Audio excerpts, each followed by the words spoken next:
नमो नमः।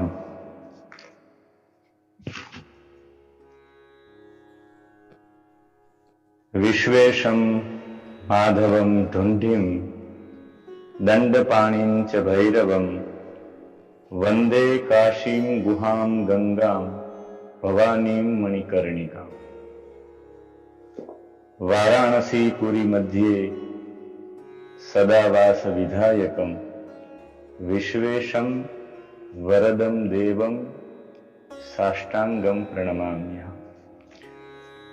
नमः सभाभ्यः सभापतिभ्यश्च। शिवपुराणे कैलास संहितायां पार्वती महेश्वर संवादः इति विषयं संगृह्य किंचित् वक्तुम् इच्छामि। श्री सोमनाथ विश्वविद्यालयस्य श्री गोविंद गुरु विश्वविद्यालयस्य च संयुक्त उपक्रमे तथा नटराज वंदना व्याख्यान सत्रे श्री सोमनाथ संस्कृत विश्वविद्यालये कुलपति पदे राराजमानाः पूज्याः गोपबंधु मिश्रा गुरुचरणाः, श्री गोविंद गुरु विश्वविद्यालये कुलपति पदे राराजमानाः श्री चौहान गुरुचरणाः, विश्वविद्यालये श्री गोविंद गुरु विश्वविद्यालये संस्कृत रसनिमग्नाः प्राध्यापकाः राजेश गुरुचरणाः एवं पुराण उपासकाः श्री पंकजभाई गुरुचरणाः, तान् सर्वान् प्रणमामि। व्याख्यान सत्रे श्रावण मासम् अवलंब्य शिवार्चनं भवेत् इति विचिन्त्य विषयं उपस्थापयामि।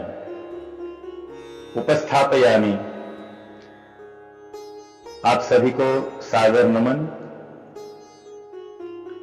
ऐसे अभी 22 दिनों तक गीता सत्र में अध्ययन में था, गीता की व्याख्यान माला चल रही थी, तो प्रारंभ वहीं से करूंगा। विभूति योग में जगत गुरु श्री कृष्ण अपने स्वयं मुख से कहते हैं, अध्यात्म विद्या विद्या नाम वादः प्रवदताम अहम। माने प्रवदताम परस्पर शास्त्रार्थ करने वालों में, प्रवदताम माने परस्पर जो शास्त्रार्थ होता है वो शास्त्रार्थ करने वालों में वादः अहम, तत्व निर्णय के रूप में वाद मैं हूं।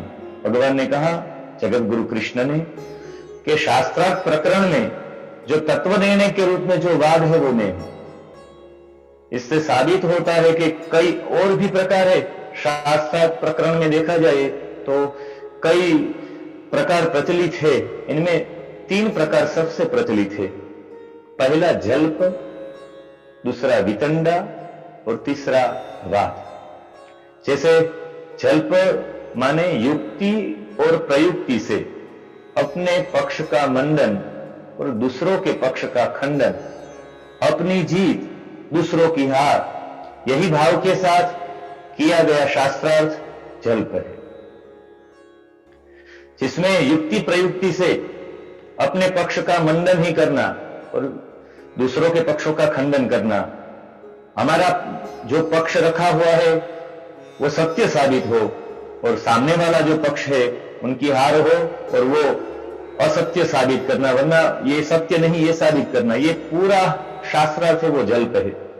इनके बाद वितंडा, अपने पक्ष को न रखकर, अपना कोई पक्ष ही नहीं होता, सिर्फ और सिर्फ दूसरों के पक्ष का खंडन ही खंडन करने हेतु किया गया जो शास्त्रार्थ है वो वितंडा है। अपना पक्ष नहीं, कोई भी बात हो तो वही, कोई भी सिद्धांत हो, वो सामने वाला का जो सिद्धांत है वो सिर्फ और सिर्फ दूसरों का पक्ष का खंडन ही उद्देश्य होता है और खंडन हेतु किया गया शास्त्रार्थ वितंडा है। और बाद में वाद, बिना कोई पक्षपात, केवल तत्व निर्णय के लिए परस्पर विचार और विमर्श किया जाने वाला जो होता है शास्त्रार्थ, वही वाद है। इसलिए जगत गुरु कृष्ण ने कहा प्रवदताम वाद अहम, परस्पर शास्त्रार्थ करने वालों में वाद मैं हूं।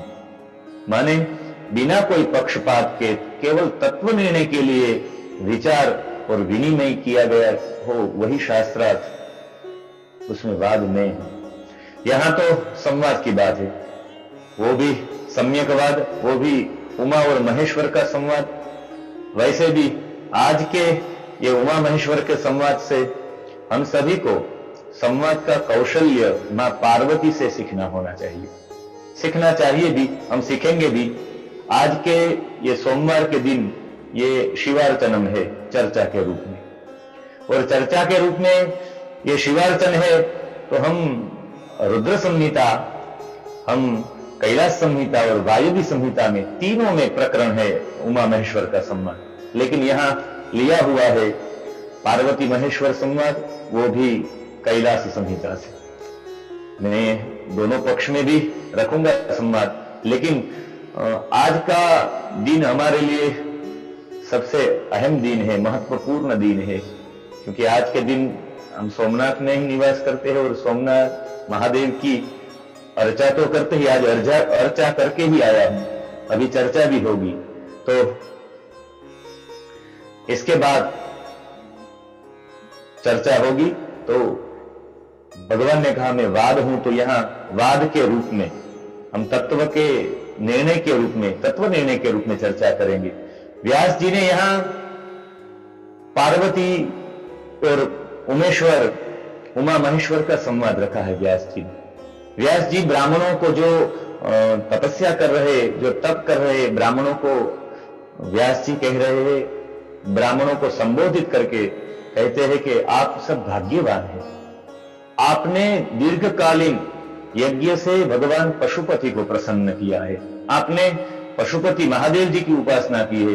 हे आस्तिकों, मैं आप लोगों से उमा महेश्वर का प्राचीन इतिहास कहता हूं। तस्माद वक्ष्यामि युष्माकम इतिहासम पुरातनम उमा महेश संवाद रूपम अद्भुतम आस्तिकाः, रूपम अद्भुतम आस्तिकाः, तस्माद वक्ष्यामि युष्माकम इतिहासम पुरातनम। मैं आपको उमा महेश का संवाद, जो एक पुराना इतिहास है, मैं आपको, जब शिव जी की निंदा हुई, शिव के निंदा के प्रसंग में सती ने शरीर त्याग कर, उसके प्रभाव से ही वह देवी दूसरे जन्म में हिमालय की पुत्री हुई, और नारद से उपदेश प्राप्त करने के बाद शिव जी को पति के रूप में पाने के लिए तपस्या में संलग्न हुई। ये संलग्न हुई तब रुद्र संहिता में भी उमा महेश्वर का संवाद है। इसी समय जब उनका ये कैलाश संहिता का श्लोक है, तस्माद वक्ष्यामि युष्माकम इतिहासम पुरातनम, रुद्र संहिता में उमा महेश का संवाद है। शिव जी ने हिमालय से कहा था, यह कुमारिका मेरे पास मत लाना, मैं आपको बार बार विनती करता हूं, बार बार मैं इनका निषेध कर रहा हूं। वेद शास्त्रों में जो वेद शास्त्रों के ज्ञाता है, वो ज्ञाता पुरुषों ने नारी को माया रूपिणी कहा है, वो माया रूपिणी है। जो युवती होती है, जो युवती स्त्री होती है, तपस्वियों के पास तप कार्य में विघ्न कारक होती है।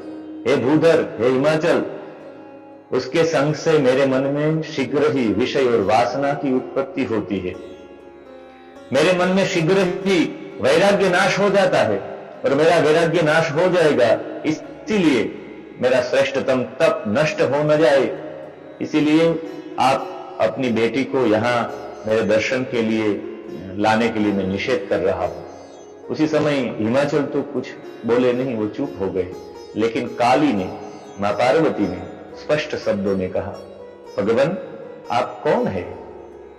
सूक्ष्म प्रकृति कौन है? थोड़ा विचार कीजिए। बिना प्रकृति के हे परमेश्वर, हे महेश्वर, क्या आपकी सत्ता है? महेश्वर की सत्ता है बिना प्रकृति की?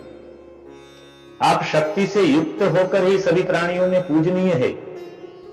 आप शक्ति से युक्त होकर ही सभी के ध्यान करने योग्य आप है। आप हृदय से विचार करके कुछ कहे, बिना विचार करके कुछ बोलिए मत। शिव जी ने कहा, परम तप के द्वारा मैं प्रकृति का नाश कर देता हूं। वास्तविक रूप में प्रकृति से रहित होकर मैं शिव रूप में सदा स्थित रहता हूं। इसलिए सज्जनों को प्रकृति का संग्रह कभी करना नहीं चाहिए। महादेव जी ने प्रकृति का यहां निषेध किया हुआ है कि मैं प्रकृति रहित हूं, और लोकाचार से रहित निर्विकारी होना है तो सज्जनों को प्रकृति का संग्रह कभी करना ही नहीं चाहिए। मैं वास्तविक रूप में प्रकृति रहित रूप में शिव रूप में स्थित हूं। तब मां पार्वती ने भगवान शिव को संबोधन करते हुए कहा कि हे प्रभु, आप योगी है, आपने तो कुछ कहा, आप जो भी बोल रहे हैं क्या वो प्रकृति नहीं है?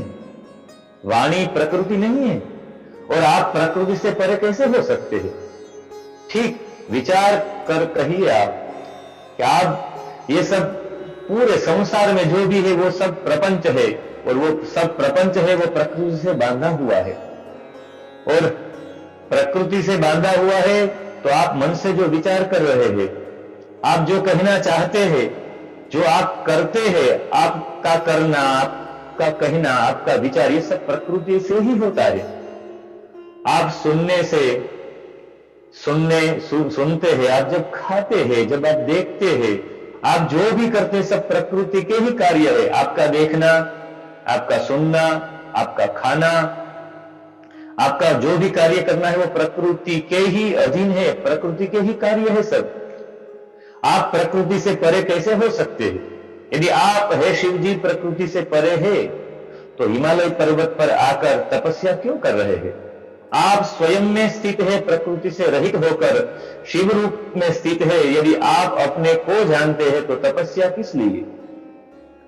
फिर तो माता जी ने, मां पार्वती ने भी बोल दिया, वाग्वादेन च किम कार्यम मम योगी त्वया सह प्रत्यक्षे अनुमानस्य न प्रमाणम विदुर्बुधाः। वाग्वादेन च किम कार्यम, माता जी ने स्पष्ट शब्दों में कहा कि आपके साथ बकवाद करने से क्या लाभ। वाग्वादेन च किम कार्यम मम योगी ही त्वया सह, हे योगी आपके साथ मैं बकवाद करने से क्या लाभ? ऐसे भी जो विदुर्बुधाः, जो विद्वान पुरुष होते हैं वो प्रत्येक वस्तुओं को प्रमाणित करने में अनुमान प्रमाण की उपयोगिता को नहीं जानते। जो प्रत्यक्ष जब प्रमाण होता है तो अनुमान प्रमाण की कोई उपयोगिता रहती ही नहीं। इसलिए मैं आपके साथ विशेष चर्चा करना चाहती नहीं हूं।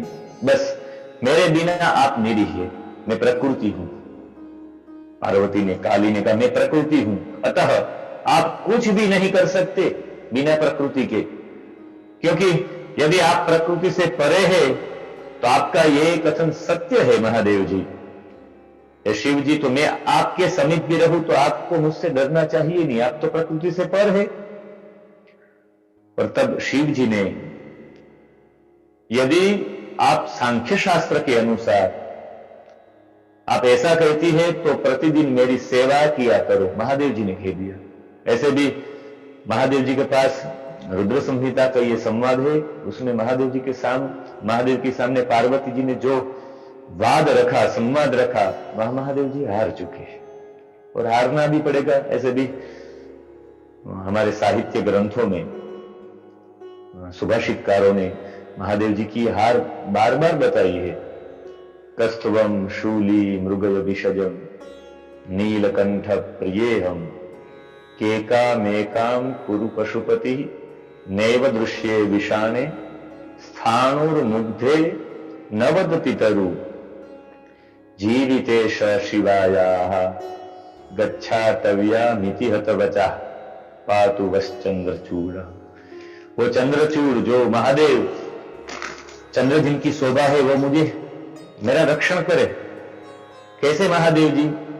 तो रात को देर से महादेव जी पधारे होंगे अपने भवन पे, और महादेव जी को अपने कक्ष में आना देना चाहती नहीं थी माता जी।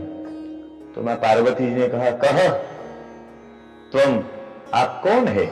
महादेव जी ने बाहर से आवाज दी, शूली, मैं त्रिशूलधारी, मैं शूली हूं। तब माता जी ने, मां पार्वती ने प्रत्युत्तर दिया, मृगय विषजम, तो वैद्य के पास जाइए। जो आप वैद्य के पास जाएंगे तो आपका शूल का रोग दूर होगा। शूल माने एक उदर रोग होता है, तो आप शूली है, आप उदर के रोगी है, तो मृगय विषजम, आप वैद्य जी के पास जाइए। यहां क्या है? माने शूली के यहां दो अर्थ, एक शिव जी के पक्ष में है और एक शूली माने उदर रोगी। तो अपना दूसरा नाम प्रस्तुत किया, नीलकंठ प्रिय हम, हे प्रिया मैं नीलकंठ हूं। ऐसे महादेव जी का भी एक नाम नीलकंठ है। विषपान करने से पूरा कंठ नील हो गया था और नीलकंठ है। और ऐसे मयूर का एक नाम भी नीलकंठ है, उनका कंठ भी नील होता है। तो कहा, के काम एकाम कुरु, तो आपका ध्वनि तो सुनाई नहीं देता, आप मधुर कंठ से के काम कुरु, एक आपका प्रतिध्वनि सुनाई दे, आपकी आवाज सुनाई दे। आप जैसे मयूर गान करता है, आप भी गान करिए, आपका गान तो सुनाई नहीं देता। के काम एकाम कुरु पशुपति, कहा कि मैं सब पशुओं माने सब प्राणियों का पति हूं, एक नाम पशुपति भी है। तो कहा, माता जी ने कहा पशुपति, तो नैव दृश्य विषाणे, कहा कि आपके सिंग तो दिखाई नहीं दे रहे। आप यदि पशुपति है, पशुपति माने सांड, तो आपके सिंग तो दिखाई नहीं दे रहे हैं। ऐसे भी शायद उस समय ऐसा द्वार होगा जिस द्वार से हम बाहर से आने वाले लोग कौन है वो भी देख सकते हैं। आज वही प्रयोग हो रहा है। हमारे दरवाजे में भी एक शीशा लगा रहता है, उससे हम देख लेते हैं कौन बाहर है कौन नहीं। नैव दृश्य विषाणे, आपके सिंग तो दिखाई नहीं दे रहे। बाद में कहा, स्थाणुर मुग्धे, मुग्धा में स्थाणु, एक माने शिव जी तपस्या में संलग्न रह रहे, इसलिए एक नाम स्थाणु भी है। और यहाँ स्थाणु का अर्थ है जो बिना शाखा का वृक्ष रहता है, जैसे तपस्या में खड़ा रहता है, ऐसे स्थाणु माने बिना शाखा का वृक्ष। कहा कि न वदति तरु,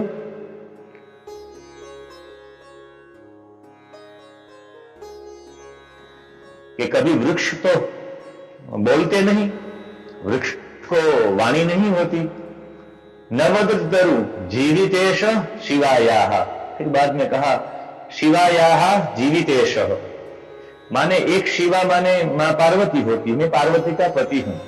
और यहां एक शिवा का मतलब होता है लोमड़ी, और लोमड़ी का पति। कहा लोमड़ी का पति, गच्छ अटव्याम इति, गच्छातव्याम इति हतवचा। कहा गच्छ, आप जाइए, अटव्याम इति, गच्छातव्याम इति हतवचा, आप जंगल में जाइए। यदि आप लोमड़ी के पति है तो लोमड़ी वहां होगी, आप वहां जाइए। हतवचा, वचा माने वाणी से, हतः जो हार चुके हैं, ऐसे महादेव जी पातु वह चंद्रचूड़, ऐसे हमें पावन कर। यहां हमारा संवाद है कैलाश संहिता के अंतर्गत। तो जब कैलाश संहिता में महादेव जी के साथ मां पार्वती, जब पार्वती जी ने महादेव से दो हाथ जोड़कर विनती की, हे परमेश्वर, पार्वती जी कहती है, हे महेश्वर, मुझे मंत्र दीक्षा विधान से विशुद्ध तत्व में स्थित कीजिए। इनका मतलब स्पष्ट है, यदि हमें विशुद्ध तत्व में स्थित होना है, विशुद्ध तत्व में हमें अपने मूल स्वरूप को ही पहचानना है, तो हमें मंत्र दीक्षा लेनी चाहिए। दीक्षा का विधान पूरा बताया हुआ है पूरे कैलाश संहिता में। संन्यास कैसे लेना है, संन्यास का वर्णन भी है। महादेव जी कहते हैं तुम धन्य हो देवी, जो तुम्हें ऐसी मति उत्पन्न हुई है। हमें योग्य समय पे योग्य मति उत्पन्न होती है तो वो भी हमारा भाग्य ही है, महद भाग्य है। तुम्हें ऐसी मति उत्पन्न हुई है, आप धन्य हो। और तब हिमालय से महादेव जी उसे कैलाश पर्वत पर ले गए, इसीलिए इस संहिता का नाम कैलाश संहिता है। पूरी जो दीक्षा हुई है मां भगवती की, वो दीक्षा विधि कैलाश पर्वत पे हुई है। इससे हम ये भी एक विधान ले सकते हैं कि नारी स्त्री भी दीक्षित हो सकती है। मां पार्वती जी को दीक्षा विधि संपन्न हुई, कैलाश पे हुई। प्रणव माने ओमकार आदि मंत्रों का क्रमशः उपदेश दिया। ओम का उपदेश दिया, ओम नमः शिवाय का उपदेश दिया। ऐसे भी महादेव जी के शिव पुराण में महादेव जी ने स्पष्ट अपने भाव से व्यक्त किया। उपमन्यु और श्री कृष्ण का संवाद है। उसी संवाद में उपमन्यु और कृष्ण के संवाद में एक मंत्र आया है, समंत्रकम। भगवान महादेव जी बोल रहे हैं, समंत्रकम माम पतितः पूजयेद यदि मोहितः नारकी स्यान न संदेहो मम पंचाक्षरम विना। मम पंचाक्षरम विना, मेरे पंचाक्षर के बिना। समंत्रकम, कोई भी समंत्र कैसी भी पूजा हो, यदि विविध वेद के अन्य मंत्रों से भी पूजा की जाए, सुमेरु पर्वत पर एक रमणीय मुंजवान नामक एक पर्वत है, एक शिखर है जिनका नाम मुंजवान है, और वहां भगवान के प्रिय भक्त हजारों वर्ष से सिर्फ वायु को ही खाकर, वायु को ही ग्रहण कर तीव्र तप किया करते हैं। उन पर प्रसन्न होकर महादेव जी ने ये रहस्य, ऐसे तो महादेव जी मां पार्वती से कहते हैं कि मैंने ये रहस्य समझकर पहले छिपा कर रखा था। यदि मोहित होकर किसी और मंत्र सहित, किसी और मंत्र के साथ, किसी अन्य वेदों के मंत्रों के साथ मेरी पूजा कोई भी मोहित होकर करता है और पंचाक्षर का उच्चारण नहीं करता, ओम नमः शिवाय का उच्चारण नहीं करता, निश्चित रूप से वो नरकगामी होता। नारकी स्यात् न संदेहो मम पंचाक्षरम बिना। इसमें कोई संदेह है ही नहीं, वो नरक की यातना। इसलिए ये संवाद से हमें एक कृष्ण और उपमन्यु के संवाद के अंतर्गत वायव्य संहिता में ये उमा महेश्वर का संवाद है। उसमें महादेव जी कहते हैं कि यदि मेरी पूजा करनी है तो आपको अन्य कोई भी मंत्र, नमस्ते रुद्रमन्य व उतोतैखवे नमः, बाहुभ्याम उतते नमः, आप किसी भी मंत्र का उच्चारण करें, लेकिन पूजा में यदि ओम नमः शिवाय का स्मरण नहीं हुआ तो वो नरक की यातना को प्राप्त करता है। इसलिए यहां कैलाश पर्वत पर प्रणव, ओम के साथ ओम नमः शिवाय आदि मंत्रों का क्रमशः उपदेश दिया। अब जब उपदेश मिला, मंत्र दीक्षा देकर विशुद्ध आत्मा में स्थित हो गई मां भगवती। यहां ये बात पर थोड़ा ध्यान दिया जाए, विशुद्ध आत्मा में स्थित हो गई। जैसे आपको मंत्र दीक्षा मिलती है, बाद में उपदेश मिलता है, और दीक्षा के बाद हर व्रत, ऐसा कोई व्रत है ही नहीं जो व्रत के बाद उपदेश न हो। आज भी हमारे यहां जो कथाएं चलती है, वो कथा में प्राय जो कथा रहती है, कथा के पीछे उपदेश रहता है। जैसे सत्यनारायण भगवान का व्रत है, व्रत के पीछे उपदेश है, वही कथा है। हमारे यहाँ जो जो व्रत है, जया पार्वती का व्रत है, आदि कोई भी व्रत हो, जैसे दशामा का भी व्रत हो, कोई भी व्रत हो, व्रत के पीछे उपदेश रहेगा ही। उपदेश के लिए कथा है। इसलिए एक भी ऐसा कोई व्रत नहीं है हमारी संस्कृति में जिनके पीछे उपदेश न हो। उपदेश के लिए ही कथा के रूप में प्रचलित है। अभी श्रावण मास में, अभी कृष्ण पक्ष में चतुर्थी गई। चतुर्थी के लिए कई लोगों का कहना ऐसा है कि जो कथा, दंत कथा है, वो जिसे हम गाय पूजो, वो चतुर्थी का हम प्रयोग करते हैं। इसे गुर्जर भाषा में, प्रादेशिक भाषा में बोर चौथ नाम से प्रचलित है। तो कई लोगों का कहना है कि ये व्रत कथा ये झूठी है, ये व्रत कथाएं नहीं चलनी चाहिए, ऐसा एक आंदोलन भी चला है। पर मैं कहना चाहता हूं, जो व्रत की जो कथाएं होती है, वो कथाएं रूपक के रूप में होती है, और रूपक के रूप में गाय और बछड़े की पूजा करना, यही चतुर्थी का सबसे बड़ा संदेश है। हम आज सबसे बड़ी जो कत्ल होती है वो गाय की नहीं होती, गौ माता की नहीं होती, बछड़े की होती। आज किसान के लिए ट्रैक्टर, सब खेती के लिए जो अपने किसान अपने कार्य के लिए उपयोग करता आ रहा था, जो बैल का, वो आज बैल की जगह यंत्र के रूप में ट्रैक्टर आ गया है। तो वो यंत्र के रूप में जब अपनी कृषि करने लगा, तब से बेल, जैसे बेल की, ऐसे अहल्या जी का चरित्र है, उसमें अर्ध प्रसूता धेनु पृथ्वी स्वरूपा ऐसा कहा गया है। जो अर्ध प्रसूता धेनु होती है, बछड़े के साथ गाय की पूजा, माने के रक्षण होना चाहिए बछड़े का। आज जितने भी आप देखने जाए, जितनी कत्लें होती है वो बछड़े की होती है। ये चतुर्थी के पूजन से हमें बोध लेना चाहिए कि गाय बछड़ा युक्त गाय होनी चाहिए। उनकी पूजा माने के बछड़े का संरक्षण। और एक भाव ये भी है, गाय मेरे लिए उपयोग में, मैं उसी दिन उनका दूध, उनका घी उपयोग नहीं करता, तो उनके पीछे उद्देश्य ये नहीं है कि उस दिन गाय का दूध न पीवे और उसी दिन हम भैंस का या अन्य किसी का दूध पान करे, दूध पिए, ऐसी बात नहीं। उनका उपयोग करे उस दिन किसी का। हमारे लिए गाय उपयोगिता के लिए गाय नहीं है। हमारे लिए गाय, हमारा गाय और हमारा संबंध सिर्फ और सिर्फ निस्वार्थ है, स्वार्थ के लिए है ही नहीं। ये प्रतिपादित करने के लिए उसी दिन हम गाय से कुछ लेते नहीं, उस दिन गाय की पूजा और गाय को अर्पण ही करते। एक दिन तो ऐसा हो, जैसे हमारी अभी भी शीतला सप्तमी गई है, तो हम जो चूल्हा होता है तो हम चूल्हे की पूजा, हम जो अग्नि की पूजा, हम उसी दिन अपने जो घर पे जो गैस रहता है उनकी पूजा करते हैं। कि पूरे साल आप हमारे लिए इतना सब करते हैं, तो हमारे लिए आपके प्रति इतना ही भाव है, आपके लिए कृतज्ञता अर्पण दिन, इसलिए हम पूजा करते हैं उनके प्रति। तो सिर्फ और सिर्फ गाय के साथ हमारा हेतु उनका दूध मिले, उनका घी मिले, यही भाव हमारा गाय के साथ नहीं है। यही सबसे बड़ा संदेश है। इसलिए हर व्रत के पीछे कथा वो उपदेश के लिए होती है। कोई एक लकड़ी काटने वाला एक बार सत्यनारायण का व्रत करने के बाद वो धनिक हो जाएगा? इनका मतलब ही है कि उनके पीछे ब्राह्मण, क्षत्रिय, वैश्य, शूद्र, इनका जीवन कैसे होना चाहिए। वो धनिक बना तो कैसे बना, उनके पीछे भी रहस्य है।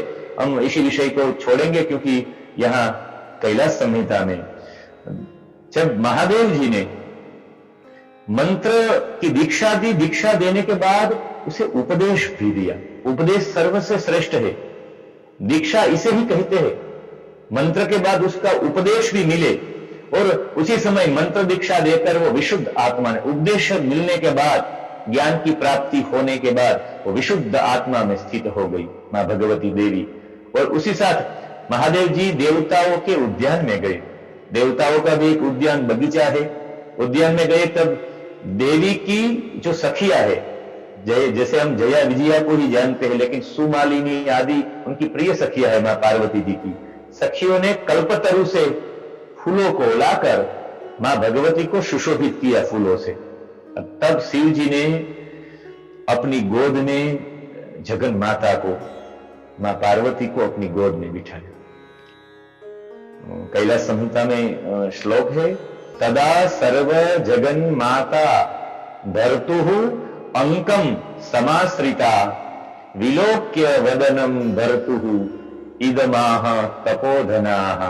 तदा सर्व जगन माता, उसी समय पूरे जगत की माता को, भर्तुः अपने पति के अंकम समाश्रिता, तब महादेव जी ने गोद में बिठा लिया मां पार्वती जी को। और विलोक्य वदनम भर्तुः, तब गोद में बैठकर पति के मुख की ओर देख रही है माता जी। ये चित्र भी हृदय में अंकित करने के लायक है। ये भी चित्र बनाना चाहिए। शिव जी बैठे हुए हैं ध्यान अवस्था में, उनकी गोद में मां पार्वती बैठी हुई है और उनकी दृष्टि भगवान के मुख की ओर है। और कहने लगी भगवान से, शिव जी से, सबसे पहले मैं ओमकार के निश्चित अर्थ को सुनना चाहती हूं। ये ओमकार क्या है, ओम नमः शिवाय और सब बाद में, पहले मैं ओम के बारे में सुनना चाहती हूं। कथम प्रणव उत्पन्न, कैसे प्रणव की उत्पत्ति हुई, उत्पन्न कैसे हुआ ये प्रणव। कथम प्रणव उच्यते, उसे प्रणव ही क्यों कहा जाता है। मात्रा कति समाख्याता, उसकी मात्रा कितनी है। कथम वेदादि भावना, और कैसे क्यों उसे वेद का आदि कहा गया है। वेद से भी आदि है ये प्रणव। इनका नाम भी ऐसे शिव जी ने बड़े, ये सीखना चाहिए। यदि हमें किसी से ज्ञान लेना है तो सबसे पहले उनके प्रति प्रेम, ऐसे तो महादेव जी के प्रति इतना, जब जब मां भगवती कुछ पूछती है तब महादेव जी से स्पष्टता करती है, महादेव जी से कहती है।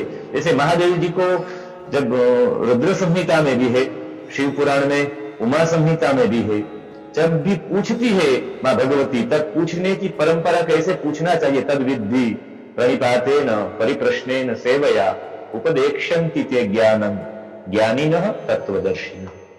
ऐसे किसी से पूछना है तो गीता जी भी कहती है कि उनकी पूरी पद्धति है। यहां माता जी ने भी एक बार महादेव जी से पूछा था, और ये जो ओम है, ये ओम प्रणव के लिए कहे, कथम प्रणव उत्पन्न कथम प्रणव उच्यते मात्रा कति समाख्याता कथम वेदादि भावना। महादेव जी ने कहा कि उसके सुनने से, सुनने मात्र से जीव साक्षात शिव हो जाता है, वो प्रणव है। प्रणव को सुनने मात्र से ही जीव शिव हो जाता है।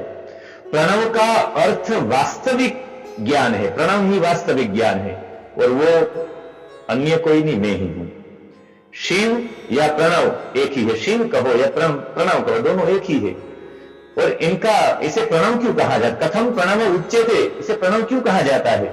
ब्रह्मा से लेकर स्थावर पर्यंत, ब्रह्मा से लेकर स्थावर पर्यंत सभी जितने भी प्राणियों का यह प्राण है, जितने भी प्राणी हो वो सब प्राणियों का प्राण है, इसीलिए सभी प्राणियों का प्राण होने से इसे प्रणव कहा गया। सब प्राणियों का प्राण है ये, और अतएव प्रणव उच्यते, इसलिए इसे प्रणव कहते हैं। इससे भी यदि हम थोड़े गहराई की ओर जाए तो वाच्य और वाचक माने जीव और ब्रह्म की एकता का बोधक ही प्रणव है। इसका अधिकारी वही है, ये प्रणव का अधिकारी वही है जिसे दृढ़ वैराग्य हो। इनके लिए प्रणव, यदि हम भी आज प्रणव का जप करने लगे, ओम जप करने लगे, तो ये ठीक नहीं है। इनका अधिकारी होना चाहिए। इनके लिए दीक्षा कब मिलती है, इनके लिए पूरा क्रम दिखाया। दृढ़ वैराग्य तो होना ही चाहिए। सबसे पहले हमारे जीवन में जप होना चाहिए, और जप का पूरा विधान दिया हुआ है।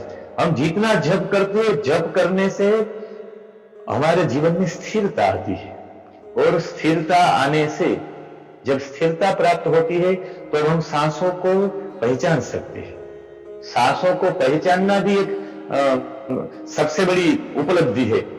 हर लोग सांसों को पहचान नहीं सकते। सांस जैसे पहचान ले हम, इनके माध्यम से हम प्राणों को पहचान सकते हैं।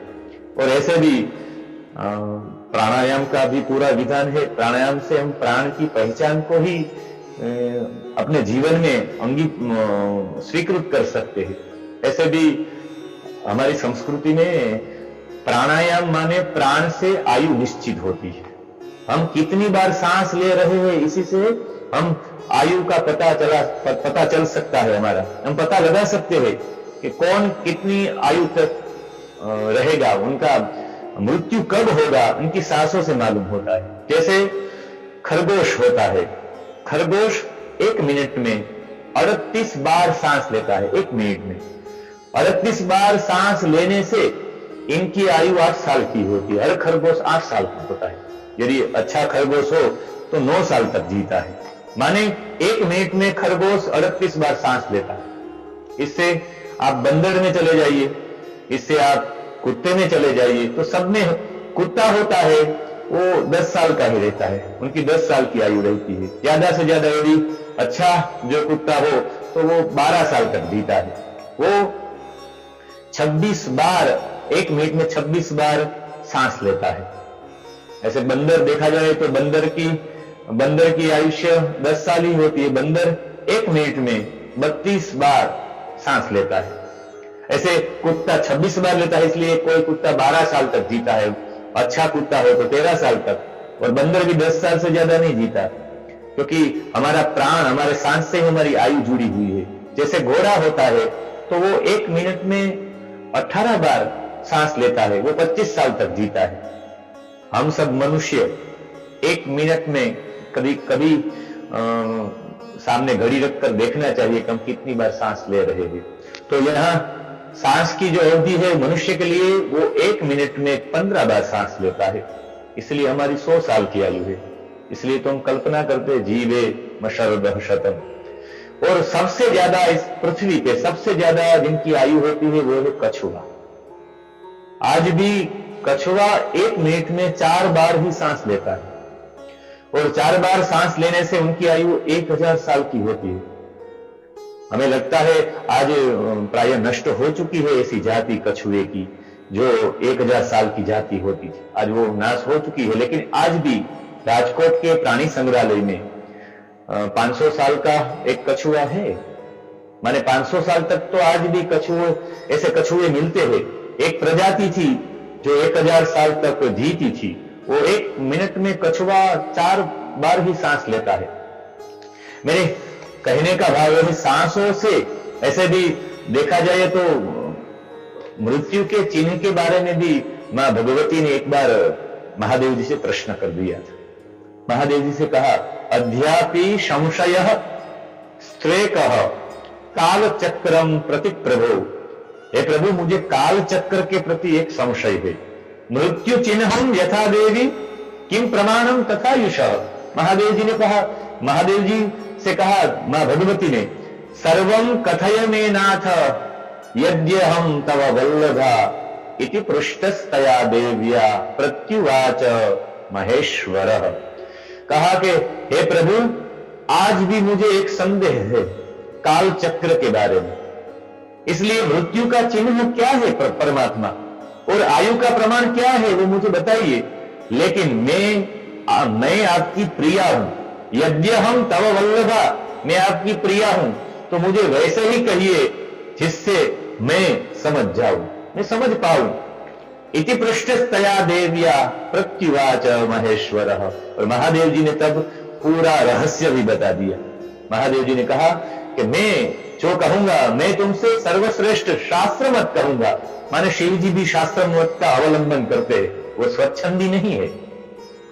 सबके परमात्मा होने के बाद भी वो शास्त्र का अवलंबन करते हैं।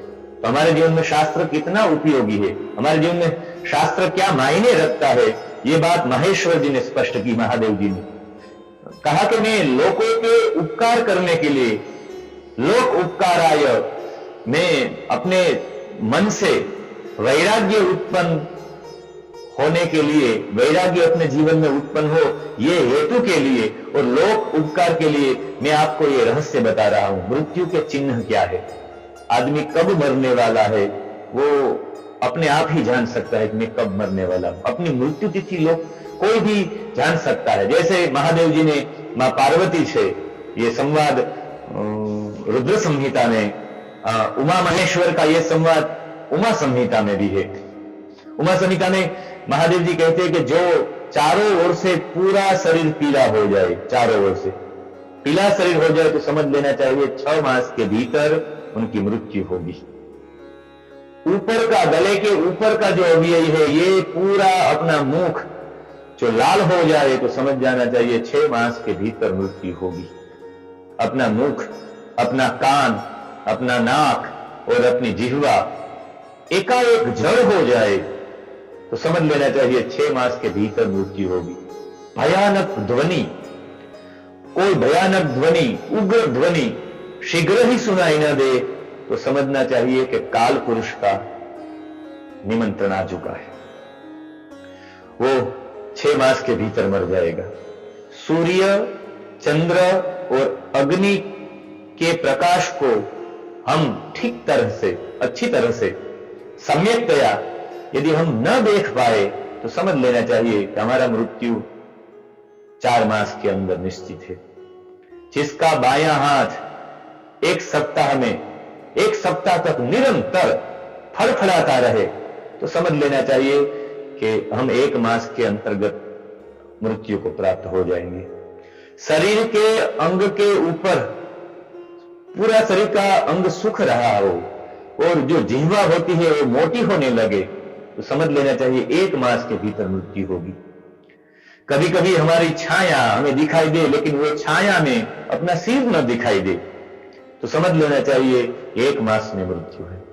उमा महेश्वर का संवाद हर जगह है, वो हर जगह पे कुछ ना कुछ हमें नाविन्य दे रहा है, क्योंकि महादेव जी जो संवाद करते हैं वो एकांत में मां पार्वती से करते हैं। पार्वती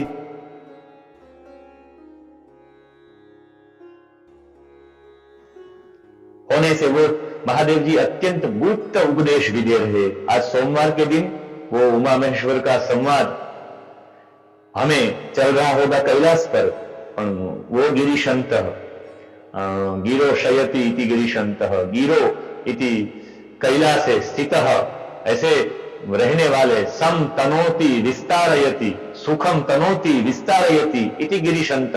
इसलिए तो प्रार्थना हम सब लोग करते हैं, जाते रुद्र शिवा तनु रघोरा पापकाशिनी तया नस्तनवा शंतमया गिरीशंता बीचा कशी ही। कहते हैं जा या ते रुद्र, हे रुद्र, या माने जो, ते तव माने आपका, आपका जो तनु, तनु माने शरीर, और तनु स्त्रीलिंग में है, इसलिए सभी जो विशेषण है वो स्त्रीलिंग में चले हैं।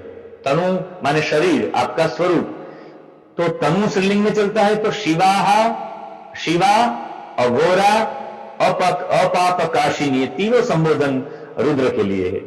आप कैसे हैं महादेव जी? शिवा माने कल्याणकारी तो है ही, लेकिन आप अघोरा है, आपका शरीर, आपका स्वरूप कैसा है? अघोरा, न घोराहा इति अघोराहा, घोरम इति भयंकरम, जो भयंकर नहीं है माने सौम्य है, वो सौम्य है, ऐसा रुद्र का स्वरूप है। हम बार बार कहते हैं कि रुद्र भयंकर होते नहीं, मंत्र में स्पष्ट है, शुक्ल यजुर्वेद में, अघोरा अपापकाशिनी, और महादेव जी फिर भी अपापकाशिनी है। उनका स्वरूप, उनका शरीर अपापकाशिनी, जो पाप को देखता ही नहीं, पुण्य को ही प्रकाशित करता है, ऐसा महादेव जी का शरीर। अभिचा कशी ही, हे महादेव जी, ऐसे हे रुद्र, हमारी ओर भी एक दृष्टि करे। आप पाप को देखते ही नहीं, आप सौम्य भी है और आप कल्याणकारी भी है। मतलब ये कि महादेव जी ने यहां बता दिया कि ऐसे ऐसे चिन्ह होते हैं, मृत्यु के चिन्ह। कभी कभी छाया अपनी बिना सिर की दिखाई देती है, तो समझ जाना चाहिए कि 1 मास के अंतर्गत हमारा मृत्यु है। जल के अंदर, घी के अंदर, तेल के अंदर और दर्पण में अपनी आकृति ठीक तरह से न दिखाई दे, अपना चेहरा न दिखाई दे, तो समझ लेना चाहिए 1 मास के अंतर्गत उनके भीतर मृत्यु है। मृत्यु के चिन्ह, अंगों से संबंधित बाहरी लक्षण भी महादेव जी प्रस्तुत करते हैं। कहते हैं सूर्य चंद्र की किरणें हीन दिखने लगे और संपूर्ण रक्तवर्ण दिखे, 15 दिनों में ही मृत्यु प्राप्त हो सकता है। अरुंधति नाम का एक तारा होता है, यदि अरुंधति तारा हमें आकाश में न दिखाई दे तो 1 मास के भीतर मृत्यु। रात्रि के समय में हमें इंद्रधनुष दिखाई दे तो समझ लेना चाहिए 15 दिन में मृत्यु, और मध्याह्न समय में हमें उल्का दिखाई दे तो समझ लेना चाहिए कि 15 दिन में मृत्यु। मूर्ध्नि काकः कपोतश्च शिरश्चाक्रम्य तिष्ठति, शीघ्रम तु म्रियते जंतुः मास एकेन संशय। कहा गया है कि मूर्ध्नि, मस्तक के ऊपर, काकः कपोतः, यदि अपने मस्तक के ऊपर गीध और कौवा और कबूतर, सिरह च आक्रम्य तिष्ठति, अपने मस्तक के ऊपर गीध, कौवा और कबूतर आकर सिर पर बैठे तो समझ लेना चाहिए 1 मास के अंतर्गत मृत्यु। पृथ्वी, जल, तेज, वायु, आकाश, इनके संयोग से ही यह पंचभौतिक शरीर बना है। उनकी 5 तन मात्राएं है, शब्द, रस, रूप, गंध, शब्द और स्पर्श। वो अपने अपने गुणों में वर्तमान रहती है, प्रवर्तमान रहती है। यदि अपने अपने गुणों को ये 5 तन मात्रा छोड़ दे तब प्राणी मर जाता है, और इन्हें 5 तन मात्रा को ग्रहण कर ले तभी जीव प्रकट हो जाता है। और आकाश, सबके एक ही गुण है, आकाश का एक ही गुण है, वो है शब्द। वायु के 2 गुण हैं, शब्द और स्पर्श। इस तेज के 3 गुण है, जैसे शब्द, स्पर्श और तेज में रूप भी होता है। जल में 4 गुण है, जल में शब्द भी होता है, स्पर्श भी होता है, रूप भी होता है और रस भी होता है। और पृथ्वी में पांचों के पांच गुण हैं। पृथ्वी में शब्द भी है, स्पर्श भी है, रूप भी है, रस भी है और गंध भी है। यदि इनका अनुभव करने के लिए महादेव जी मां पार्वती से कहते हुए कि तर्जन्या पीहितो कर्णो पीड़यित्वा मुहूर्तकम तस्मात् श्रूयते शब्द तुदन वहनी समुद्भव। महादेव जी कहते हैं तर्जन्या पीहितो कर्णो, ऐसे पीड़यित्वा मुहूर्तकम, एक मुहूर्त काल तक दोनों कानों में तर्जनी अंगुली से ढंक कर रहे और तब जठराग्नि से प्रेत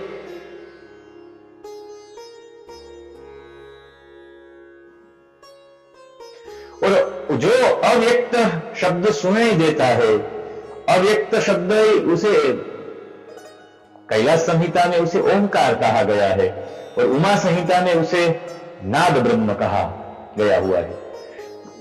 योगाभ्यास शब्द सुनाई देता है, उसे नाद सिद्धि का पूरा क्रम है और नाद सिद्धि के क्रम से क्या क्या सुनाई देता है वो भी है, और जो शब्द सुनाई देता है वो नाद सिद्धि का क्रम है। योगाभ्यास करने वाला मृत्यु पर विजय प्राप्त कर लेता है। जिन्होंने वायु को जीता समझो सारा जग जीत लिया, ऐसी कहावत है हमारे में। और जो 16 प्राणायाम नित्य प्रतिदिन अपने नित्य क्रम में या किसी भी 16 प्राणायाम कुंभक, रेचक और पूरक प्राणायाम को जो अपने जीवन में अंगीकृत करता है, जो प्राणायाम में लिप्त रहता है 16, उनका पूरा शरीर सुगंधमय रहता है। आज भी हमारे गांव के बगल में ही एक गांव है, वहां के एक सन्यासी है अर्जुन नाथ जी, पूरे 30 साल से उस गांव में वो रहते हैं, ठिकाना नहीं देता, वो फकीरी की तरह यहां कहीं वहां, लेकिन आज तक किसी ने उसे स्नान करते देखा नहीं। लेकिन आज भी उनके पास आप बैठे तो बदबू नहीं आएगी, दुर्गंध नहीं आएगी, सुगंध ही आएगी। मैं श्री श्री रविशंकर महाराज जी के साथ भी रहा हूं, मैंने देखा है प्राणायाम का चमत्कार, उनके शरीर से ऐसे सुगंध आती ही रहती है। 16 प्राणायाम जो भी अपने जीवन में के उनके जीवन में सुगंध रहती है। पृथ्वी, जल, तेज, वायु और आकाश ये पंच महाभूत है। रस, रूप, गंध, शब्द और स्पर्श ये पंच तन्मात्रा है। श्रोत्र, त्वचा, नासिका, चक्षु और रसना ये ज्ञानेन्द्रिय है 5। वाणी, हाथ, पैर, लिंग और गुदा ये 5 कर्मेंद्रिय है। मन, बुद्धि, चित्त और अहंकार ये अंतकर्म चतुष्टय है। ये 24 तत्वों को ही प्रकृति कहा गया है और प्रकृति के ब्रह्म, प्राकृतिक ब्रह्म ही शिव है।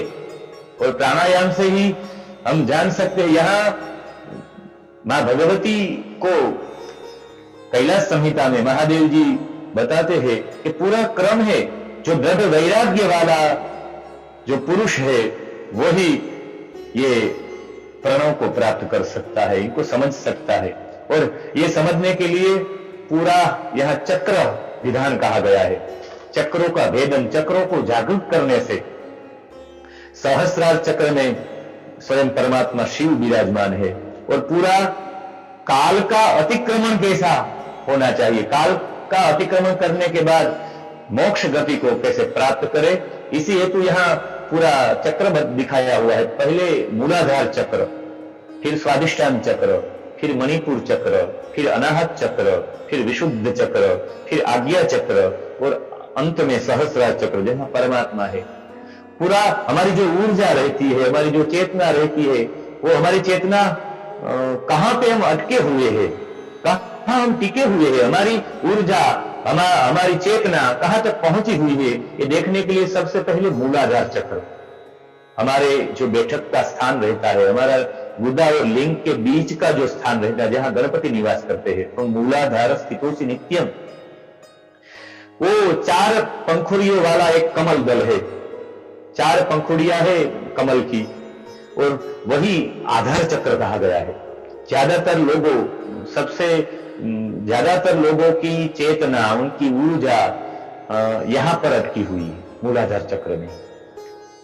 जो सामने वाला है वो उनकी ऊर्जा मूलाधार चक्र तक ही है। उनके बाहर के लक्षण, बाहर के चिन्ह क्या है? जो भोग, संभोग और निद्रा की जिनके जीवन में प्रधानता रहती है, समझ लेना चाहिए उनकी ऊर्जा मूलाधार चक्र में ही है। मूलाधार चक्र में जिनकी ऊर्जा रहती है उससे बढ़ती नहीं, वो भोग, संभोग और निद्रा की प्रधानता में रहता है। वो बात सोता ही रहता है, 10 बजे उठता है। जो 10 बजे उठने वाले होते हैं, जागने वाले होते हैं, समझ लेना चाहिए वो उनकी ऊर्जा मूलाधार चक्र में ही है। जो भोग के प्रति अच्छा अच्छा खाना, ये खाना ये मैं खा लूं, ये बनाना है, ये बनाना, पूरा लॉकडाउन चल रहा है, लॉकडाउन में सब खाने वाले ये खा लूं, ये खा लूं, जो बार बार भोग के प्रति रुचि रखते हैं, समझ लेना चाहिए मूलाधार चक्र तक उनकी ऊर्जा है। और संभोग के प्रति जिनकी रुचि हो, ये मूलाधार चक्र जागृत होने पर आदमी का लक्षण, पुरुष का लक्षण होता है निर्भीकता। उनके अंदर निर्भीकता आ जाती है, प्रकट हो जाती है, वो किसी से डरता नहीं, समझ लेना चाहिए मूलाधार चक्र जागृत हो चुका है।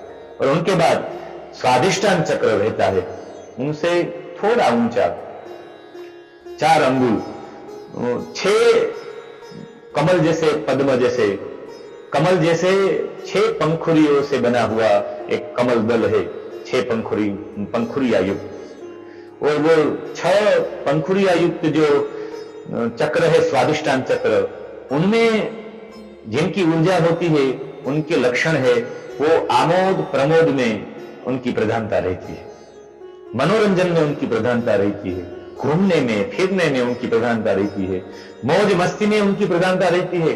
कहीं मेला है तो देखने चले जाते हैं, कहीं पे एकत्रित हो रहे हैं कई लोग तो वहां चले जाते हैं, सिनेमा हॉल में पिक्चर के गाने सुनना, ये सब मनोरंजन के जो मौज मस्ती की जो प्रधानता रहती है, समझ लेना चाहिए कि उनकी ऊर्जा स्वादिष्टान चक्र में है। और ये स्वादिष्टान चक्र जागृत होने पर क्या होता है, दुर्गुणों का नाश होता है। उनके जीवन दुर्गुणों प्रति उनकी भावना रहती ही नहीं, उनके जीवन से दुर्गुणों का नाश हो जाता है, समझ लेना चाहिए स्वादिष्टान चक्र जागृत हो चुका है। उनके आगे नाभि मंडल के मूल में मणिपुर चक्र है, पूरा रक्त वर्ण का चक्र है और 10 पंखुड़ियों से युक्त है। ये जब मणिपुर चक्र में जिनकी ऊर्जा रहती है, उनके लिए है वो काम करने में धूनी रहते हैं, वो कर्मठ रहते हैं, काम करने की चेतना रहती है, मैं ये कर लूं, मैं वो कर लूं, ये प्रवचन पूरा करने के बाद ये प्रवचन कर लूं, ये व्याख्यान होने के बाद ये व्याख्यान कर लूं, मैं शिव पुराण में सिर्फ कैलाश संहिता से नहीं, रुद्र संहिता, वायवी संहिता, उमा संहिता से जहां जहां भी उमा महेश्वर का संवाद है, उनकी थोड़ी थोड़ी बातें भी मैं प्रस्तुत करूं, यही भावना रहती है। वो कर्मठ जो कर्म के प्रति, मैं अपने कर्म में 5 मिनट भी मैं देरी से नहीं आऊंगा, ऐसा संकल्प है। वो कर्म के प्रति जो रुचि रहती है, जो कर्मयोगी है, उनकी ऊर्जा मणिपुर चक्र तक स्थित होती है। और जब जैसे मणिपुर चक्र जागृत होने पर कषाय और कलमश हमारे जीवन से दूर हो जाते हैं, उनके जीवन में घृणा और मोह नहीं रहता। बाद में अनाहत चक्र जो हृदयस्थ स्थित है, स्वर्णिम वर्ण का है, और स्वर्णिम वर्ण है और 12 दल कमल रहता है, और दल रहते हैं 12 रहते हैं, जैसे पंखुड़िया 12 पंखुड़िया के साथ रक्त वर्ण का, स्वर्णिम वर्ण का रहता है, सोने जैसा। और जिनके अंदर, जिन अनाहत चक्र में जिनकी ऊर्जा पहुंची हुई है, उनके लक्षण है वो चित्रकार होगा, वो कवि होगा, वो सृजन शक्ति के बारे में काफी रुचि होगी, कुछ नया सर्जन, जैसे इंजीनियर है और भी कोई है, सर्जन शक्ति रहेगी, कुछ नया सर्जन करने की वृत्ति हमारे अंदर है, तो हमें समझ जाना चाहिए हमारी ऊर्जा अनाहत चक्र तक है। और ये जागृत होने पर, अनाहत चक्र जब जागृत हो जाता है, तब प्रेम और संवेदना जागृत हो जाती है। वो जहां भी जाता है उनके प्रति सभी को प्रेम ही निकल आता है। मेरा अंगत मंतव्य है, आचार्य ओशो रजनीश यहां तक पहुंचे हुए होंगे, क्योंकि वो जहां भी जाते थे तो लोग उनके प्रति प्रेम बरसाते थे। अमेरिका में उनके प्रेसिडेंट के विरुद्ध में जब वो बोले, तब वहां कई जेलों में बार बार उनका परिवर्तन होता है, आज यहां जेल, कल दूसरी जेल में, क्योंकि जहां जेल में जाते थे जो कैदी लोग थे, उनके साथ ऐसा प्रेम पूर्वक व्यवहार करते थे कि वहां के कैदी लोग बाहर हाथ निकाल कर कहते थे कि इसे छोड़ दो, ये हमारे गॉड है, ये हमारे ईश्वर है, ये हमारे प्रभु है। और जहां भी जाते थे तो रास्ते में सब उनका रास्ता पूरा गुलाब से बिछा हुआ रहता था। वो मार्ग में भी सब पुष्प बिछाते रहते थे, जहां भी जाते थे। आज भी वो शास्त्र के विरुद्ध में कई बातें उन्होंने की है, लेकिन आज भी शास्त्र के जो ज्ञाता लोग हैं वो भी उनको सुनते हैं। सुनने में बड़ा मीठा लगता है, उनकी बात सुनकर प्रेम और संवेदनाओं का जागरण करने के लिए जो आदमी अनाहत चक्र तक उनकी ऊर्जा पहुंची हुई है, वो जो भी बोलेगा वो हमें मीठा ही लगेगा।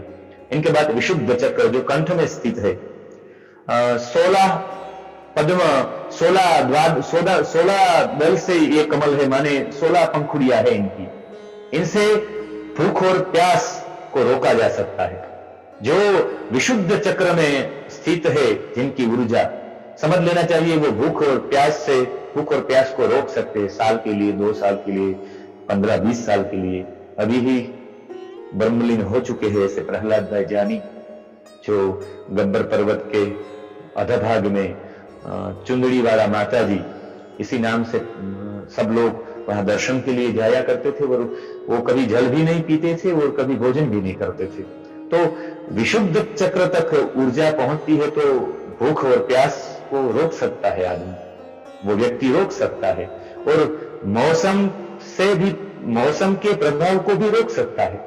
जैसे आज बारिश होने वाली है और सभी जगह बारिश है, लेकिन वो विशुद्ध चक्र तक जिनकी ऊर्जा पहुंची हुई है वो बोल दे कि आज बारिश नहीं होगी तो बारिश नहीं होती। मौसम के ऊपर भी प्रभाव होता है, मौसम के प्रभाव को भी रोक सकते हैं। पूज्य ब्रह्मलीन आलिद्रा के अवधूत पूज्य ब्रह्मचारी बापू, सौराष्ट्र में मेंदड़ा के नजदीक ही गांव है आलिद्रा, और आलिद्रा के सब लोगों ने आलिद्राधीश कह के ब्रह्मचारी बापू को पुकारा। ब्रह्मनिष्ठ थे, सब लोगों ने बापू के पास गए और कहा कि आप कई सालों से यहाँ अपनी साधना कर रहे हैं हमारे गांव के मधुवंती नदी के पास, लेकिन आज भी पूरा अकाल है, सूखा पड़ा हुआ है। आज भी हमारे गांव में जल नहीं है, नदी भी 2 साल से निकली नहीं है, अकाल है। आप अपनी साधना में तत्पर है, लेकिन हमारे पर कृपा दृष्टि कुछ तो कीजिए। तब उसी समय चैत्र मास चल रहा था और उसी समय गर्मी का मौसम था, बारिश की कोई शक्यता नहीं। कहा कि आज दोपहर को नदी निकलेगी भरपूर। उसी समय क्या चमत्कार हुआ, उनके पूरी बात तो मैं नहीं जानता, लेकिन वहां के लोगों का कहना है कि गर्मी के समय में पूरी नदी निकली थी, एक बार पूरा पूर निकला था। कहां से पानी आया वो मालूम नहीं। मैं कहना चाहता हूं मौसम के प्रभाव को रोका जा सकता है। विशुद्ध चक्र तक जिनकी ऊर्जा, जिनकी चेतना पहुंची हुई है। और फिर षड चक्र में आज्ञा चक्र और प्रकृति के मध्य में होता है, और वो तेज दिमाग वाला होता है। तेज दिमाग होने के बाद भी वो मौन रहता है, ये इनका लक्षण है। और सभी सिद्धियों उसमें ही निवास करती है। मैं कहना चाहूंगा कि जैसे कि ये हिरण्मयेन पात्रेण सत्यस्यापिहित मुखम, जो कहा गया है सोने के पात्र से सत्य ढंका हुआ है, वो यही है।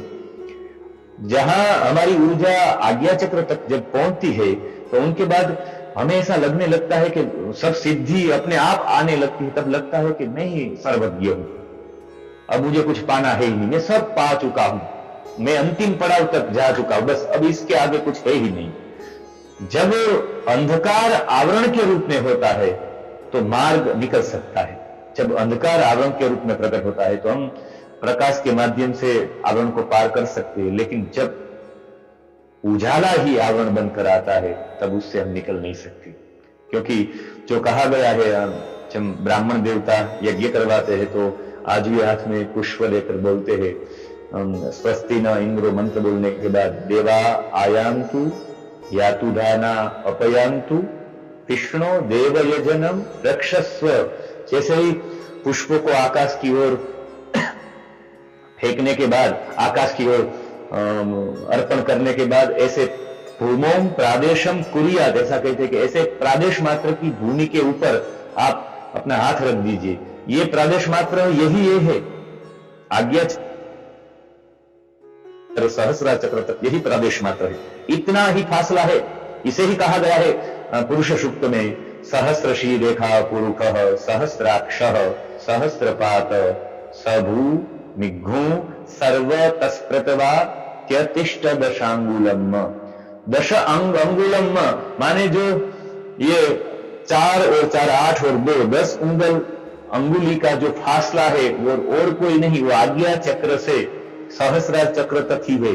सिद्ध पुरुष वो बन जाता है, सिद्ध पुरुष बनने के बाद सब कुछ मुझे प्राप्त हो चुका है, ऐसी उनकी मन की भावना रहती है। और यहां पहुंचने के बाद आनंद ही आनंद होता है, आनंद के सिवा और कुछ नहीं होता। यही आनंद की प्राप्ति के लिए इसीलिए वहां ही शिव रहते हैं, वहीं वो ओंकार के स्वरूप में पूरा एक क्रम दिखाया हुआ है, वह मोक्ष का अधिकारी बनता है।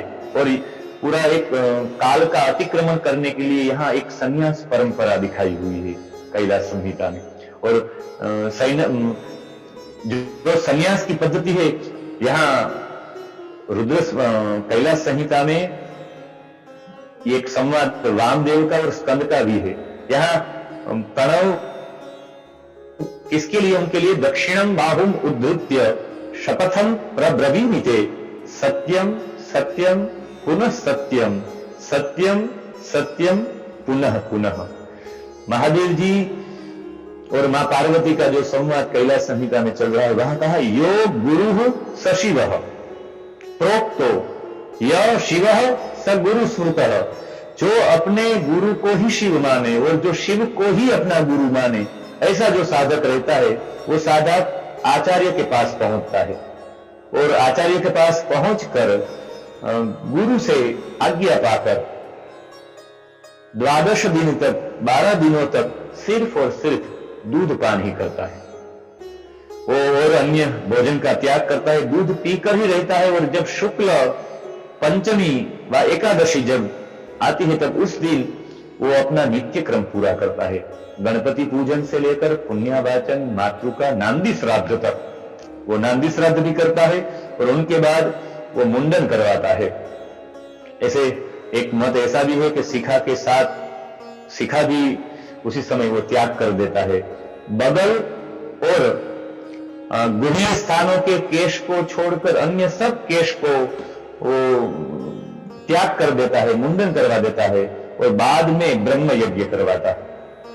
पूरे वेदों के मंत्र है, सोग्निमेवा भिक्षमाणो व्रतमुपैति प्राश्निपुत्रादासुरीवासिनः प्राश्निपुत्रा आसुरायण दासुरायण आसुरेर्यासुरी याज्ञवल्क्याद्याज्ञवल्क्य उद्दालका दुद्दालको ऋणादरुण उपवेशे उपवेशी ही। कुछ समय भी हो गया है, इसलिए मैं बात को ज्यादा नहीं बताऊंगा। ऐसे पूरा का पूरा जो होता है वो ब्रह्म यज्ञ, उनके बाद गणेश पूजन से लेकर नांदी श्राद्ध तक, और बाद में प्राजापत्य यज्ञ के अनुसार हवन करता है। पुरुष सूक्त की ऋचा से यज्ञ करता है, पूरा पुरुष सूक्त का होम करता है, फिर स्थाली पाक का होम होता है। ये पूरा संन्यास वर्णन है। और अधिकारी, ये प्रणव का अधिकारी कौन होता है, तो ये प्रणव क्या है ये बताने के लिए महेश्वर जी पूरा संवाद पार्वती जी से कह करते हैं। सद्यो जातम प्रपद्यामि सद्यो जाताय वे नमो नमः भवे भवे नाति भवे भवस्वमाम भवोद्भवाय नमः। ये पूरे 5 मंत्रों की आहुति प्रदान करते हैं। फिर प्राणाय स्वाहा, ऐसे 5 आहुति प्रदान करने के बाद आत्म तत्व की शुद्धि के लिए वो साधक आरुण केतुक मंत्र का पाठ करता है, और फिर विद्या तत्व का ज्ञान प्राप्त करने के लिए वो शिव में सब लीन करता है। वो 11 शिव तत्व पंचक का जो वर्ग 11 वर्ग है, वो 11 वर्ग का होम करता है, माने त्याग करता है। अपना उद्देश्य का त्याग, अपने उद्देश्य का त्याग ही न्यास है, वही सम्यक प्रकार से करता है, वही संन्यास है। माने पृथ्वी आदि जो पंचक है उनका भी वो होम कर देता है, शब्द आदि जो पंचक है इनका भी होम कर देता है, वाग आदि पंचक है इनका भी होम कर देता है, श्रोत्र आदि पंचक है उनका भी होम, शिरो आदि पंचक है इनका भी होम, त्वग आदि सप्त धातु है वो सप्त धातु का भी होम, प्राणादि पंचक है प्राण अपान आदि इनका भी होम, अन्नमय आदि जो पंचकोश होते हैं इनका भी होम, मन आदि तत्व होते हैं इनका भी होम, और नियति प्रकृति आदि पंचक है, इनका भी शिव तत्व पंचक जो 11 होते हैं, ये सभी भगवान शिव को अर्पण कर देते हैं और बाद में दूसरे दिन विरजा होम पर्यंत आहुति देता है। माने तीनों ईषणा छोड़ देता है, लोकेशणा, वित्तेषणा, पुत्रेषणा को छोड़कर शिखा और यज्ञोपवीत का त्याग कर देता है। कटिसूत्र का भी त्याग करने के बाद वो छोड़कर उत्तर दिशा की ओर चलता है और उसी समय उनके गुरु जलाशय के किनारे उत्तर दिशा की ओर चलता है। आचार्य उसे कहते खड़े रह जाओ और बाद में लोक व्यवहार के लिए कोपिन और दंड का स्वीकार करता है। वो पगवा वस्त्र माने कोपिन विधान करते हैं और आचमन करने के बाद इंद्रस्य वज्रोसी ऐसा बोलकर दंड प्रदान करते हैं ओज और प्राण की रक्षा के लिए। और फिर ओम प्रणव का उच्चारण करके कमंडल हाथ में दिया जाता है और उसी समय पृथ्वी में 3 बार वो दंडवत प्रणाम करता है वो साधक। और दंडवत करने के बाद जो विरजा होम किया हुई भस्म है वो भस्म से वो तिलक आदि प्रदान करते हैं और उनके बाद उनके दाहिने कान में एक मंत्र दिया जाता है। प्रणव ही संपूर्ण वेदों का आदि है, शिव का ही वाचक है, वो मंत्र राज है। प्रणव सर्ववेदादि प्रणव शिववाचक मंत्रादिराज राजश्च महाबीजम मनुपर। ये मंत्र राज है, सर्वश्रेष्ठ मंत्र है। और आज भी सब काशी में कहते हैं काश्याम संस्राव्य मरणे दत्ते मुक्तिम पराम शिव। जो काशी में जो राम नाम सत्य है हम आज भी बोलते हैं, वो राम माने दूसरा और कोई, वो ओम ही राम है और वही सत्य। काशी में जो राम नाम का तारक मंत्र दिया होता है वो ओम ही है। इसी के साथ विवरण तो लंबा है लेकिन समय हो चुका है, तो मैं ये उमा महेश्वर संवाद को यही रोक दूंगा, क्योंकि महादेव जी के जब मंत्र कान में जब प्रदान करते हैं तब इनका ऋषि, ओम के ऋषि, ओम के छंद, ओम प्रणव के देवता सहित प्रणव का उपदेश वही सच्चा अर्थबोध है। और तभी साधक को गुरु प्रदान करते हैं, तब शिष्य प्रार्थना करता है वरम प्राण परित्याग छेदनम शिरसोपि में न त्वं अभ्यर्च्य भुंजीयाम भगवंतम त्रिलोचनम। काफी लंबी बात है लेकिन ये पूरा उमा महेश्वर संवाद है। संवाद में मैं अंतिम में प्रणव की ही बात करूंगा। आज के दिन जो मंगलाचरण हुआ, मंगलाचरण में ओमकार बिंदु संयुक्तम हुआ, तो मुझे लगा कि शायद वो मंगलाचरण मेरे लिए ही हुआ हो। आज का मेरा ये अर्चन, मेरा ये चर्चा, मेरी ये अर्चा भगवान सोमनाथ महादेव को समर्पित।